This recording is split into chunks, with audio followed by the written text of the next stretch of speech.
শুয়ে শুয়ে এখন একটু ভিডিওর কাজ করছি।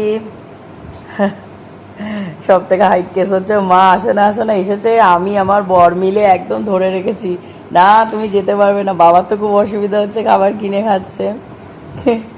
তো ব্যাপারটা হচ্ছে আমার শ্বশুর শাশুড়ি ঘুরতে গেছেন এক মাসি শাশুড়ির বাড়ি, সেই জন্য আমাদের তো দুটো রুম ফ্ল্যাটে থাকার, তো সেই জন্য থাকা হয় না। আমার বর আর ভাই কালকাতে ঘুমিয়েছিল, আমি আর মা আমার রুমে ঘুমিয়েছিলাম। মাকে বলছি মা আজকে থাকো, তুমি আবার কবে আসবে, আবার হয়তো জন্মাষ্টমীর সময় আসলেও আসতে পারে এরকম।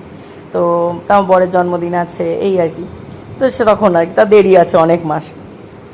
তা খুব জোর করলাম, তার মধ্যে মার একটু জ্বরও আসছিলো, ঠান্ডা লেগেছে আসলে, এতবার স্নান করছে গা ধুচ্ছে, এখানে তাও ঠান্ডাটা একটু কম, মার নাকি লাগছে জানি না, আমার তো প্রচণ্ড গরম লাগে, আমার তো ওই বাড়িতে ঠান্ডা লাগে, তাই বলছে।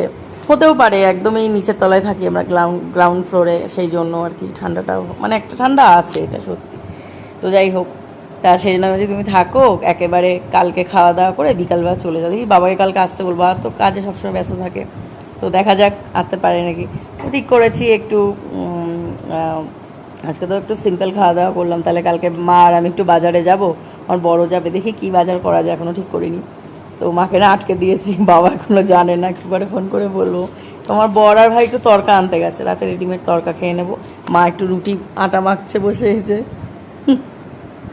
তা আটাটা মাখছে, রুটি করবে, আমি তো রুটি করতে পারি না, সেই জন্য।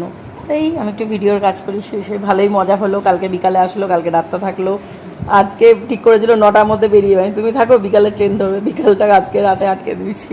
ভাই বলছে হ্যাঁ মা থাকো, তুমি তো আসো না, তাই থাকলো এই আর কি।